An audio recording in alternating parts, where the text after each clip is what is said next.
السلام علیکم، کیسے ہیں آپ سب؟ امید ہے آپ کو یاد ہوگا کہ کل کہانی کہاں چھوڑی تھی. ہم نے وہاں چھوڑی تھی جب وہ ڈکٹیٹرشپ پر بات کرتے ہوئے افق وہاں سے اٹھ کر چلا جاتا ہے اور برآمدے کے بنے ہوئے احاطے میں جا کے کھڑا ہو کے وہ نیچے بہتی ہوئی ندی کو دیکھنا شروع کر دیتا ہے.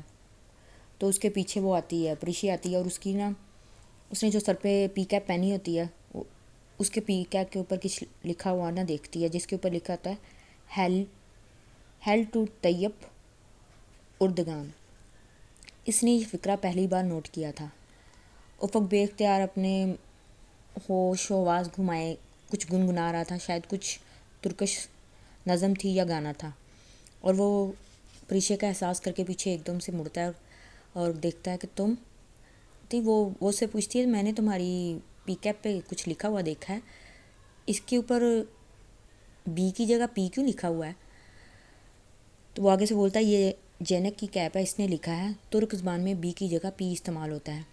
یہ فقرہ انگریزی میں اس لیے لکھا ہے کہ وہاں ترکی میں لوگ انگریزی سے نام بلد ہوتے ہیں. ملٹری والے بھی وہاں، اور وہاں کی ملٹری اردگان کو پسند نہیں کرتی، مگر تمہاری انگریزی تو بہت اچھی ہے.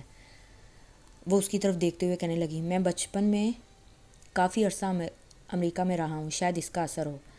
اچھا، تم نے جینک کی کیپ کیوں لے رکھی ہے؟ میں مصر جا رہا تھا تو انقرہ کے ایئرپورٹ پر یوں ہی مذاق میں نے اس کی کیپ چھینی اور اس نے میری. بس پھر بعد میں واپس ہی نہیں کر سکا. وہ رکا اور قدرے توقف سے بولا ہم دونوں انجینئر ہیں اور سائٹ پر جاتے ہوئے کیپ لیتے ہیں کہ دھوپ ہوتی ہے تو بس عادت پڑ گئی ہے. اور یہ مفلر؟ اس نے گردن میں موجود مفلر کی طرف اشارہ کیا. افق نے گردن جھکا کر اسے دیکھا. یہ مفلر نہیں ہے، یہ ترکی کا جھنڈا ہے. اوہ، وہ حیران ہوئی. میں تو اسے مفلر سمجھی تھی. وہ آگے سے بتاتا ہے کہ میں اس کو راکا پوشی پہاڑ جب سر کر لوں گا نا تو میں اس کے اوپر لہراؤں گا. تو وہ چپ ہو جاتی ہے کیونکہ راکا پوشی سر کرنا اس کا بھی خواب ہوتا ہے، لیکن وہ کر نہیں پاتی، اسی لیے چپ ہو جاتی ہے. پھر وہ اس سے پوچھتی ہے تم ابھی کیا گا رہے تھے؟ تو آگے سے کہتا ہے نہیں کچھ نہیں، بس ایک نظم تھی، میرا ایک لکھاری احمد امت اس نے لکھی تھی. وہ کہتی ہے اچھا مجھے سناؤ نا. تو وہ پھر اس کو سنانا شروع کرتا ہے. سون اکشام استو دین انجے بانا سوزو دیر. یہاں پہ ہماری آسانی کے لیے رائٹر نے اس کو نظم کو اردو میں لکھ دیا ہے. زندگی کے سفر میں بچھڑنے سے پہلے، ملنے کی آخری شام کے ڈھلنے سے پہلے، اور ایک دوسرے کی سانسوں اور دھڑکنوں کی آخری آواز سننے سے پہلے، کہ جس کے بعد تم میری دنیا سے دور چلے جاؤ گے، تمہیں مجھ سے ایک وعدہ کرنا ہوگا کہ جب بھی سورج طلوع ہوگا اور اناتولیا کی گلیوں میں روشنی بارش کے قطروں کی طرح گرے گی اور ارارات کے جامنی پہاڑوں پر جمی برف پگھلے گی، اور پھر جب اس برف میں دبی داستان مرمرا کے پہاڑیوں میں بہہ جائے گی، تب تمہیں مجھ سے ایک وعدہ نبھانا ہوگا کہ اس رات کے بعد اپنی زندگی میں آنے والی ہر صبح کی ٹھنڈی ہوا اور ہر بارش کے بعد گیلی مٹی اور جامنی پہاڑوں پر دودھ کی سی جمی برف کو دیکھ کر تمہیں مجھے یاد کرنا ہے کہ یہ میرا تم پر اور تمہارا مجھ پر قرض ہے. وہ اسی طرح گنگنا رہا تھا. پھر ایک دم سے وہاں بارش سٹارٹ ہو گئی تو اس نے کہا کہ چلو بارش شروع ہونے والی ہے، اندر چلتے ہیں. اور جاتے جاتے وہ اس سے معافی مانگتا ہے. آئی am sorry for every thing. کیونکہ وہ صبح والے واقعے پر اس سے شرمندہ تھا، اس لیے اس نے اسے معافی مانگی. جمعرات 28 جولائی 2005. پری باہر نکلتی ہے اور اپنے ہوٹل کے کمرے سے باہر نکلتی ہے اور کہتی خدا کرے آج بارش نہ ہو، کیونکہ بارش کی وجہ سے وہ زیادہ گھوم پھر نہیں سکے تھے ابھی تک. وہ باہر آتی ہے تو دیکھتی ہے کہ افق جو ہے نا لان میں بیٹھا ہوا نا یوگا کر رہا ہوتا ہے.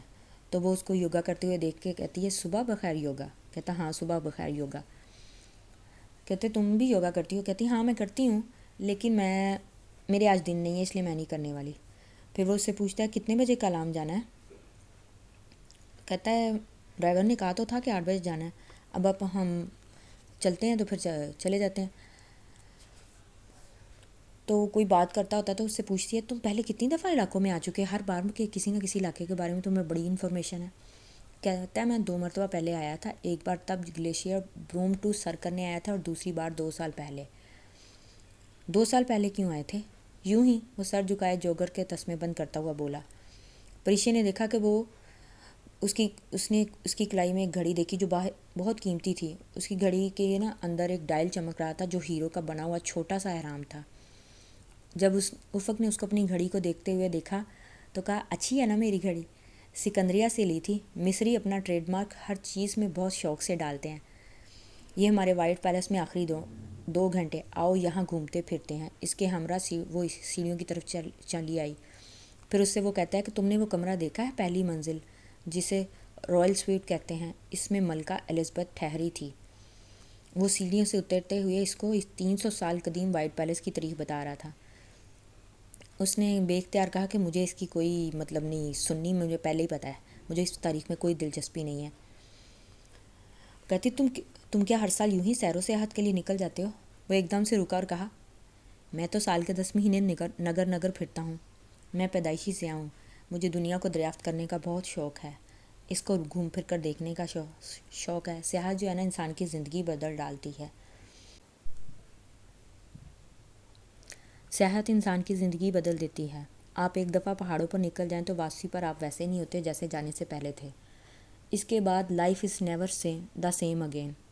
میسز نے کہا تھا کہ اگر عالمی لیڈرز چند دن کسی پہاڑ پر اکٹھے چڑھتے گزار دینا تو دنیا کے تمام معاملات اور مسائل حل ہو سکتے ہیں، اور اگر 2 اچھے کوہ پیما بھی چند دن راکا پوشی پر ساتھ گزارتے ہیں، یقین کرو ان کے بھی سارے مسائل حل ہو سکتے ہیں۔ افق نے بڑی معصومیت سے کہا۔ وہ مسکرا دی۔ ہو سکتا ہے مسائل بڑھ جائیں؟ کم آن، تم ایک کلائمبر ہو، تمہیں دنیا کا سب سے خوبصورت پہاڑ دیکھنا چاہیے۔ میں نے تصویروں میں دیکھ رکھا ہے، تمہیں اسے سر کرنا چاہیے۔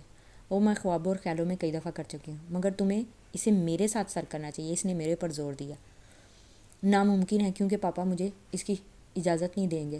پھر انہوں نے گارڈ کو جاتے ہوئے دیکھا تو اس نے افق کو کہا کہ کبھی تم نے چوری کیا؟ اوہ پلیز، میں چوری نہیں کرنے والا تمہارے لیے۔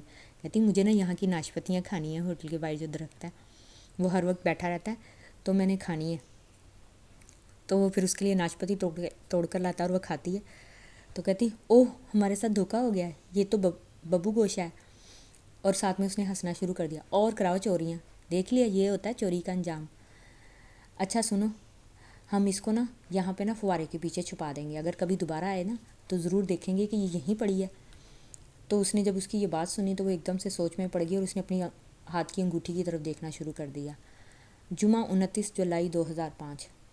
ارسا تمہیں اپنے ناول میں یہ لکھنا کہ ہم مری بازار میں ہم ایسے لوگوں سے ملے، ہم نے وہاں پہ کلام روڈ میں یہ دیکھا وہ دیکھا۔ وہ اس کو نا الٹے پلٹے مشورے دے رہی ہوتی ہے پریشے۔ تو ایک دم بیچ میں نا افق بول پڑتا، ہاں آگے میں بتاتا ہوں ارسا، آگے تم لکھنا ان کے پاؤں کے نیچے سڑک تھی اور سر پر آسمان تھا اور دریا کا پانی شور بہت مچاتا تھا۔ وہ ارسا کو جس طرح کے مشورے دے رہی تھی اس انداز کی نقل کرتے ہوئے وہ بولا تو پریشے نے برا سا منہ بنایا۔ زیادہ بولنے کی ضرورت نہیں ہے تمہیں، میں صرف اسے مشورہ دے رہی۔ ہاں دیکھ رہا ہوں تمہارا مشورہ، کیسا دے رہی ہو؟ سنو ارسا، ایک خبر سناؤں؟ افق نے صرف پریشے کو سنانے کے لیے، کیونکہ وہ دونوں ہاتھوں پہ نا کانوں پہ اپنے ہاتھ رکھ چکی تھی، افق کی بات نہیں سننا چاہتی تھی۔ ارسا توماس ہومر جو ہے نا وہ پاکستان میں ہے۔ تو توماس ہومر ایک کلائمبر ہے جو کہ پریشے کو بہت پسند ہے۔ وہ ایک دم سے پوری آنکھیں کھول کر اس کو دیکھتی ہے۔ کیا سچ میں؟ کہتا میں تو ارسا کو بتا رہا ہوں۔ اچھا تو سناؤ اسے، میں کون سا تمہاری آواز سن رہی ہوں؟ تو ایک دم سے نا نشا ان کے پاس آتی ہے اور کہتی ہے تم کیا ٹین ایجر لڑکے لڑکی کی طرح سڑک پہ کھڑے ہو کر جھگڑے ہو، چلو۔ بعد میں وہ اپنی پراڈو میں بیٹھ کے پراڈو کا نا راستہ بہت خطرناک تھا، جگہ جگہ پہ برنگے راستہ اتنا خطرناک تھا کہ وہ چلتے چلتے دیکھنے میں اتنا خطرہ ہوتا ہے کہ پری ڈرنا شروع کر دیتی، کہتی بھائی ڈرائیور آرام سے چلائیں، آپ ہمیں ضرور گرا دیں گے۔ وہ کہتا وہ بی بی صاحب ہمارا تو روز کا کام ہے، ہم تو یہاں سے روز چلتا ہے، ہمیں کچھ نہیں ہوگا، آپ فکر مت کریں۔ تو بات ساتھ میں نشا کہتی یار اگر ہم گریں گے تو وہ بھی تو بیچارہ گرے گا نا، کیوں اس کو ڈرا رہی ہو اور ہمیں بھی ڈرا رہی ہو؟ بعد میں افق اس کو تنگ کرنے کے لیے پھر کہتا ہے وہ آج کل پاکستان میں اس کا بھی ارادہ رکھا پوشی سیر کرنے کا۔ تو پریشیس سے ایک دم پوچھتی ہے کیا وہ اتنا ہی گڈ لکنگ ہے جتنا تصویروں میں آتا ہے؟ آگے سے افق بولتا ہے اب میں اس سے جیلس ہو رہا ہوں، اس لیے پلیز اس موضوع کو بند کر دو۔ ویسے پری تمہاری گورنمنٹ ان علاقوں میں گیس کیوں نہیں لاتی؟ یہ لوگ دریا کی قیمتی لکڑی کو ایندھن کے طور پر استعمال کرتے ہیں۔ تو پری آگے سے بڑی غصے سے بولتی ہے گورنمنٹ صرف وردی اتار دے نا، یہی بہت ہے۔ بعد میں پھر وہ اس موضوع کو چھوڑ دیتے ہیں۔ کیا ہوا ارسا؟ وہ ایک دم سے دیکھتے ہیں کیونکہ ارسا بڑی بے چین ہو کے نا چاروں طرف دیکھ رہی تھی۔ کہتی وہ میں ڈھونڈ رہی ہوں کچھ، وہ ادھر ہی تھا۔ کہتا کیا ادھر تھا؟ افق کہتا وہ پہاڑ تھا، پتہ نہیں کدھر گم ہو گیا۔ لے ان کی سڑے، پہاڑ بھی کبھی گم ہوا ہے ارسا میڈم۔ کہتی مجھے لگتا ہے اس ڈرائیور کے مالک کی نا ہم سے کوئی دشمنی ہے، تب بھی اتنی کنارے پر ڈرائیو کر رہا ہے اور لگتا ہے ہمیں کسی غلط راستے پہ لے گیا، یا ہمیں گم کر دے گا یا ہمیں مار دے گا. تو کہتی افق اپنی تصویریں بنا رہا تھا، تو ایک دم سے اپریشیٹ گھڑی دیکھتے ہوئے کہتی ہے کتنا فاصلہ رہ گیا ہے. تو آگے سے پھر افق بولتا ہے گھنٹے تک ایشو ویلی پہنچ جائیں گے. وہ آج بہت بول رہا تھا. وہ آ گیا، وہ دیکھو ایک دم سے ارسا پھر چیختی ہے. وہ سامنے ہے، وہ دیکھو شاہ گوری. وہ شاہ گوری نام کا کوئی پہاڑ دکھاتی چھوٹا سا. یہ شاہ گوری ہے، مگر شاہ گوری تو اسکردو سائڈ پر ہے، کراکرم کے پہاڑوں میں ہے نا افق. اس نے الجھ کر افق کو مخاطب کیا، مگر وہ اپنی گود میں رکھے کیمرے کو دیکھ رہا تھا. اس نے جواب نہیں دیا. یہ شاہ گوری نہیں ہے، مگر مقامی لوگ اسے شاہ گوری کا چھوٹا بھائی کہتے ہیں. بالکل وہی اہرامیہ نما شکل ہے اس کی، ویسا ہی دکھتا ہے نا. ارسا بڑی خوشی خوشی بتا رہی تھی. واقعی بالکل ویسا ہی ہے. اس کے لہجے میں فخر اتر آیا. آخر شاہ گوری دنیا کی دوسری بلند ترین چوٹی اس کے ملک میں تھی، وہ فخر کیوں نہ کرتی. ویسے افق، شاہ گوری کا نام کیٹو کس نے رکھا؟ افق اپنے کیمرے میں مصروف تھا. اس نے جواب نہیں دیا. پریشے نے پھر اسے پکارا، لیکن اس نے جواب نہیں دیا. مجھے یہ سیٹ کرنے دو پلیز، تنگ نہ کرو. میں بتاتی ہوں پری اپی. جب کیپٹن ٹی جی نے کراکرم کے پہاڑوں کا سروے کیا تو اس نے جس ترتیب سے پہاڑ دیکھے تھے اسی ترتیب سے اس نے نام رکھ دیے، K2 K1 K3 اور K4 وغیرہ. کے سے کیا مراد ہے؟ نشا نے پوچھا. K is for Karakoram. وہ مزے سے بولی. ہے نا پری اپی. اس نے تائی. وہ افق کو دیکھ رہی تھی جو سر جھکائے صرف کیمرے کو دیکھ رہا تھا. وہ محسوس کر رہی تھی کہ وہ ان کی باتیں نہیں سننا، بلکہ بہت ہی چپ چاپ اور خاموش سا بیٹھا ہے. لیکن اس کو سمجھ نہیں آئی کہ یہ اتنا خاموش کیا ہے. بعد میں جب وہ گاڑی رک گئی اور اتر گئے تو پھر وہ پری کو کہتا آؤ اس کیبن میں چلتے ہیں. یہ پہلی بات تھی جو ادھر آ کر افق نے کی تھی. اس نے اس کو بڑا حیران ہو کر دیکھا کہ یہ ایک دم سے کبھی اجنبی بن جاتا ہے اور کبھی اچھے طریقے سے بات کرتا ہے. اس کو سمجھ نہیں آتی کہ یہ ایسا کیوں ہے. سنو اسے. افق کو پکارا. تمہارا موڈ کیوں خراب ہوا تھا؟ وہ چونک کر سیدھا ہوا. میرا موڈ نہیں تو کبھی کبھی تم اتنے اجنبی بن جاتے ہو کہ وہ چپ ہو جاتی ہے. کہ وہ بہت حیران ہوتا ہے کہ مجھے خوف آنے لگتا ہے. وہ نیچے بہتے ہوئے پانی کو دیکھتے ہوئے بولی. اچھا. وہ ہولے سے ہنس دیا. پریشیا نے رخ موڑ کر سنجیدہ نگاہوں سے اسے دیکھا. اس روز جلیل کے ریسٹورنٹ میں بھی تم ایسے ہو گئے تھے، مجھے دکھانے کو بلی کو پیار کر رہے تھے نا. اچھا، تمہیں ابھی تک وہ بات یاد ہے؟ وہ جواب دیے بنا اس ہی پانی کو دیکھنے لگی. I am sorry for that Pari. میں بس پتہ نہیں کبھی کبھی مجھے کچھ ہو جاتا ہے. اس نے گردن موڑ کر اسے نہیں دیکھا. جانتی ہو پری، جب میں نے تمہیں مارگلا کی پہاڑیوں پر پہلی دفعہ دیکھا تو مجھے لگا کہ واقعی کسی پری کو دیکھ رہا ہوں. تم نے وائٹ اور پنک رنگ پہن رکھا تھا، تمہیں یاد ہے؟ میں یوں کبھی بھی اجنبیوں سے فرینک نہیں ہوتا. میری طبیعت کچھ اور ہے، موڈی کہہ لو، اکھڑ کہہ لو، مگر تم سے بات کرنے کو میرا دل چاہا تھا. اس نے اس کو دیکھتے ہوئے بتایا. تمہیں دیکھ کر مجھے یوں لگا جیسے میں تمہیں جانتا ہوں، ہزاروں برس سے جانتا ہوں. تم میری ذات کا وہ گمشدہ حصہ ہو جو ٹوٹ کر الگ ہو گیا تھا. ہم دونوں صدیوں پہلے کسی اور دنیا میں بچھڑے تھے اور اس روز مارگلا کی پہاڑیوں پر پھر سے مل گئے تھے. تمہیں ایسا لگتا ہے پری؟ پریشی نے سر جھکا لیا. اس کی بات کا جواب نہ دیا. وہ کتنی ہی دیر اس کے جواب کا انتظار کرتا رہا، لیکن وہ کچھ نہ بولی. ارسا کی آواز آئی. وہ ان دونوں کو بلا رہی تھی.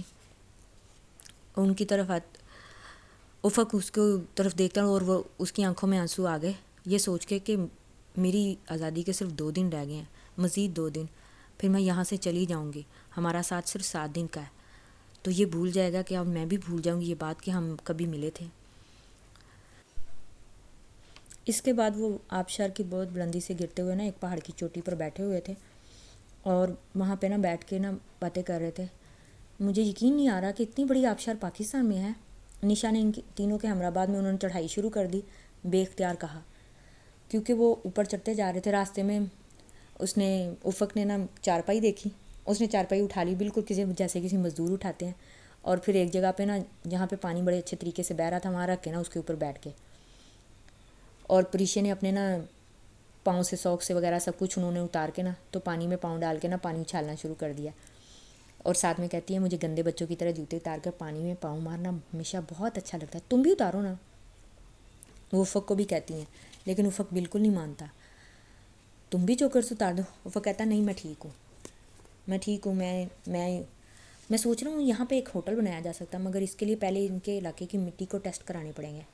اوہ میں بھول گئی تھی کہ تم انجینئر ہو، یاد کروانے کا شکریہ. وہ اس کی بات پر ہنس پڑا. بہت جلدی بھول جاتی ہو، مجھے بھی اتنی جلدی بھول جاؤ گی کیا؟ ویسے تم نے کس چیز میں انجینئرنگ کی ہے؟ وہ اس کا سوال نظر انداز کر کے دوبارہ پوچھنے لگی. میں جیولوجیکل انجینئر ہوں۔ اوہ، پھر ہم پاکستانیوں کے تو کسی کام کے نہیں ہو۔ وہ چہرے پر آئے پانی کو پیچھے کرتے ہوئے بولی، کیوں؟ پاکستان میں زلزلے نہیں آتے کیا؟ آتے ہیں۔ آخری زلزلہ 80 سال پہلے کوئٹہ میں آیا تھا، اس سے غالباً 35,000 لوگ مر گئے تھے۔ پھر اس کے بعد ایسا زلزلہ نہیں آیا، اس لیے تم ہمارے تو کسی کام کے نہیں ہو۔ ڈاکٹر صاحبہ، میری معلومات کے مطابق صرف بلوچستان میں ہی 1935 کے زلزلے کے بعد 3 زلزلے آئے تھے۔ میں بڑے زلزلوں کی بات کر رہی ہوں۔ وہ سر اٹھا کر گرتے پانی کو دیکھنے لگی۔ میں چند سال پہلے جب پہلی دفعہ ایورسٹ سر کرنے گیا تھا تو ترکی میں زلزلہ آیا تھا۔ میں ایک ٹیم کو لیڈ کر رہا تھا اور ہم بالکنی پر تھے جب مجھے زلزلے کی اطلاع ملی۔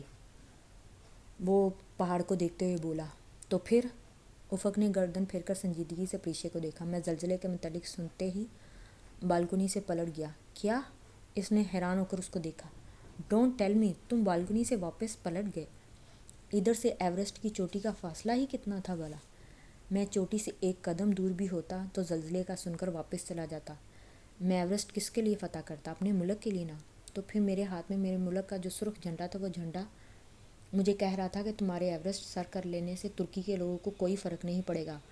ہاں، اگر تم واپس پلٹ جائے تو شاید بہت سے بے یارو مددگار لوگوں کی کچھ مدد کر سکو۔ پھر میں واپس آ گیا۔ میں نے جب آ کے دیکھا ہر طرف ملبہ تھا، لاشیں بکھری تھیں۔ اس کے بعد سے مجھے زلزلوں سے بہت سا خوف محسوس ہوتا ہے۔ وہ بہت حیران ہو کے اس کو دیکھ رہی تھی کہ کوئی انسان اتنا بھی نرم دل ہو سکتا ہے کہ وہ اتنی دور سے اس لیے واپس آ جائے کہ اس کے ملک کے لوگ خطرے میں ہیں۔ کر لیا تھا؟ پھر تم نے ایورسٹ سر نہیں کیا؟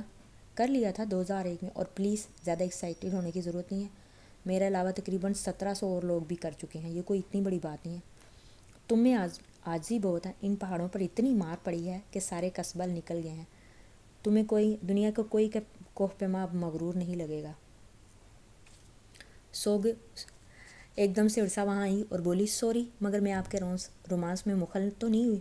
ارسا اچانک ہی سامنے آئی۔ ہاں بالکل مخل ہوئی ہو، افق نے بات کاٹتے ہوئے اسے برا سا منہ بنا کر دیکھا۔ نہیں ارسا، ایسی کوئی بات نہیں، پریشے گھبرا کر وضاحت دینے لگی۔ پریشے بعد میں وہاں پہ بچوں کی طرف ہوگی اور اس کا دل زور زور سے دھڑک رہا تھا۔ میں کیسی لگ رہی ہوں؟ ارسا بچے سے ایک ہیٹ لے کر سر پر ٹرائی کر رہی تھی۔ بالکل ٹائٹینک والی کیٹ ونسلیٹ۔ افق نے مسکرا کر، میں اتنی موٹی لگ رہی ہوں؟ بس رہنے دو، مجھے نہیں چاہیے ہیٹ۔ اس نے فوراً ہیٹ اتار کر بچے کو واپس کر دیا۔ بچے کی گلابی رنگت پر مایوسی چھا گئی۔ سنو، مجھے تو دکھاؤ ہیٹ۔ پری سے رہا نہ گیا تو بچے کو بلا لایا۔ وہ فوراً پلٹا اور سارے ہیٹ اس کے سامنے رکھ دیے۔ میں اسے پہن کر کچھ اوور تو نہیں لگ رہی؟ اس نے ایک اسکن کلر کا سادہ سا ہیٹ اپنے سر پر پہن کے دیکھا۔ نہیں، بہت اچھا ہیٹ ہے، افق نے مسکرا کر کہا۔ اس نے یہ نہیں کہا تھا کہ تم بہت اچھی لگ رہی ہو۔ اس نے ایک دفعہ غلطی سے اس کی ہنسی کی تعریف کر دی تھی، اور وہ بھی شاید مذاق میں کی تھی۔ وہ اس کی کبھی تعریف کر ہی نہیں سکتا تھا، کیونکہ اس کو پتہ تھا وہ اگر اس کی تعریف کرے گا تو وہ برا منا جائے گی۔ بعد میں افق نے ہاتھ میں پانی ڈال کر اس بچے کی طرف پھینکا۔ بچہ بھی اپنے ہیٹ ایک طرف رکھایا اور اس کے ساتھ کھیلنا شروع کر دیا۔ مت کرو تم دونوں، میرے اوپر پانی آ رہا ہے، ارسا غصے سے بولی۔ ہم کھیل رہے ہیں۔ بہتر، تم شاید 20 سال پہلے اپنے بچپن میں چلے گئے ہو، مگر میرا ایسا کوئی ارادہ نہیں ہے، میں جا رہی ہوں۔ وہ کسی صورت پانی اچھالنے سے باز نہیں آ رہا تھا۔ یہ دیکھتے ہوئے وہ اپنے جوگرز ہاتھ میں اٹھائے وہاں سے آ گئی۔ وہ لوگ خاصی دیر تک آبشار پر بیٹھے رہے۔ دوپہر میں جب وہ وہاں سے روانہ ہوئے تو پریشے اتنی تھک چکی تھی کہ گاڑی میں بیٹھتے ہی سو گئی اور اسے نیند آ گئی۔ جب نیند سے آنکھیں کھلی تو سامنے کا منظر بہت خوبصورت تھا، کیونکہ وہ جھیل سیف الملوک پہنچ چکے تھے۔ جھیل کا پانی سبزی مائل نیلا تھا اور ہر طرف پہاڑ تھے، اور اتنی خوبصورت جگہ تھی کہ لوگ وہاں ٹولیوں کی صورت میں اکٹھے ہوئے تھے۔ وہاں پہ انہیں ایک پٹھان ملا جس کی انگلش اور اردو اور پشتو بہت مکس تھی، جس کی بولی سمجھ میں نہیں آ رہی تھی، نہ انگلش نہ راجی نہ پختو راجی۔ افق نے مایوسی سے نفی میں گردن ہلا دی۔ تم پشتو بول رہے ہو؟ اس نے حیرت سے افق کو دیکھا۔ ارے نہیں، یہ تو ایمبیسی والوں نے 2-4 لفظ سکھا دیے ہیں۔ تم ان سے کہو کہ صبح اپنا گھوڑا لے آئے، میں اس پر سواری کروں گا۔ پریشے نے یہ جاننے کے بعد کہ اس گھوڑے بان سے اس کے لیے، کیونکہ اس کو اردو آتی تھی، اس نے اس سے افق کا پیغام پہنچایا اور اس کو کہا کہ وہ صبح وہ گھوڑا لے آئے۔ آج ہمارے ٹرپ کا آخری دن ہے، کل واپسی ہے، سو آج رات ہم کیمپ فائر کریں گے، گھاس پر ایک ساتھ بیٹھتے ہوئے اپنے بیگ پیکس کسی بوجھ کی طرح ایک طرف اتار کر پھینکتے ہوئے پریشی نے کہا، اور میرے پاس مونوپولی گیم بھی ہے، وہ بھی کھیلیں گے، بس یہ ٹورسٹ یہاں سے چلے جائیں، پھر یہ پورا سبزہ ہمارا ہوگا۔ اور ہاں افق بھائی، آپ نے پریشیا پی کو ڈیئر دینا تھا، یاد ہے نا؟ اوہ میں تو بھول بھی چکا تھا۔ وہ کونیوں کے بل گھاس پر نیم گراز ہو گیا۔ تو پھر کیا ہے آپ کا ڈیئر؟ پریشیا کے لاکھ گھورنے پر بھی کہ اگر وہ بھول چکا ہے تو بھولا رہنے دو، عرصہ کیا اٹھی۔ ایسا ہے پریشیا جہاں زیب، آپ کل صبح ہمیں ماہو ڈھونڈ سے مچھلیاں پکڑ کر دیں گی، پکا میں خود لوں گا اور ہم بھی کھائیں گے۔ ہاں ہاں بالکل۔ وہ چہرے پر مصنوعی سنجیدگی تارے کیے ایسے ہی دیکھ رہا تھا۔ تمہارے پاس باقی چیزیں ہیں جو اس کے؟ میرے پاس سب کچھ ہے مدام، مچھلیاں پکڑنے کا سامان، آپ بس فکر نہ کریں۔ بعد میں انہوں نے اپنے خیمے لگائے اور خیمے لگا کر آگ جلا کر بیٹھ گئے۔ پھر ان کی کوئی گیم تھی، میں بینکر ہوں گی، سٹارٹ ہو گئی، جس میں نا پریشے ہارنا شروع ہوگی، لیکن افق جو ہے نا اس کو ایک ایسا کارڈ دیتا ہے جس سے وہ جیتنا شروع ہو جاتی ہے۔ تو ایک دم سے نا عرصہ بولتی ہے کہ یہ جو ہے نا، مجھے لگتا ہے کہ پریشا ابھی ہار رہی تھی، لیکن ایک دم سے جیتنا کیسے شروع ہو گئی، اور یہ کارڈ جو مجھے دیکھ رہی ہوں، یہ کارڈ تو شاید افق بھائی آپ کا تھا۔ وہ ایک دم سے نہیں نہیں نہیں نہیں میں نہیں، وہ جیت رہی ہے۔ وہ ایک دم سے نا اس کی توجہ پریشا سے ہٹانے کے لیے کرتا ہے، عرصہ تمہاری گردن پر کوئی کیڑا چل رہا ہے، اور عرصہ ایک دم سے اٹھ کے کہتی ہے کہاں ہے کہاں ہے؟ ابھی تک تمہاری گردن پر بیٹھا تھا، پتہ نہیں کتنا خون پی چکا ہوگا تمہارا، ایسے تمہارا بلڈ گروپ کیا ہے؟ وہ بات کو کہاں سے کہاں لے جا رہا تھا صرف پریشے کو بچانے کے لیے۔ اس نے افق کو دیکھا اور وہ بتاتی اے پازیٹیو، اور اے پازیٹیو میرا او نیگیٹیو ہے، افق بتاتا ہے، اور پریشا اس کو بڑا حیران ہو کے دیکھتی ہے، اس کو یاد آتا ہے سیف کا بھی او نیگیٹیو ہے، تو وہ چپ ہو جاتی ہے۔ سیف کون؟ تو نشا اس کو ایسے گھور کے دیکھتی ہے کہ مت بتاؤ، اور ارسا بھی بالکل ویسے ہی پوچھتی ہے ہاں سیف کون ہے؟ مگر پریشا کو اب جواب تو دینا ہی تھا، تو وہ افق جو تھا پوچھتا ہے سیف کون ہے بھائی؟ سیف میرا کزن ہے، پھپھو کا بیٹا اور میرا۔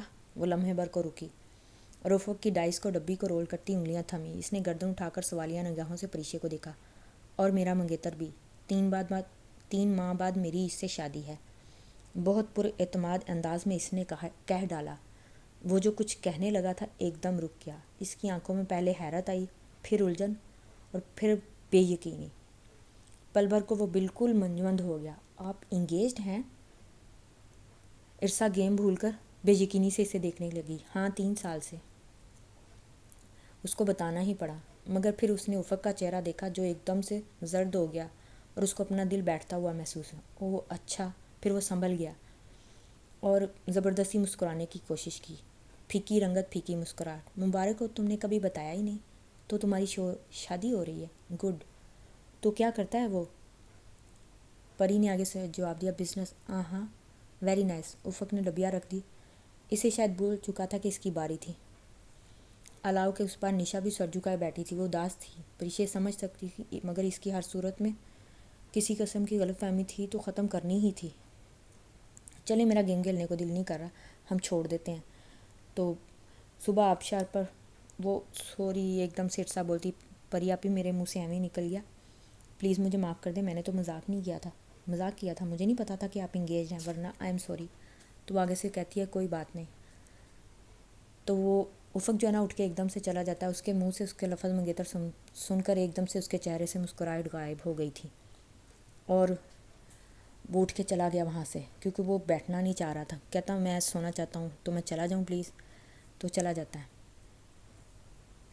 لیکن پھر رک جاتا ہے اور کچھ پوچھنے لگتا ہے۔ تو باقی کل کے لیے انشاءاللہ آئندہ آپ کو کہانی اچھی لگ رہی ہے تو like, subscribe and share my channel. Take care, اللہ حافظ۔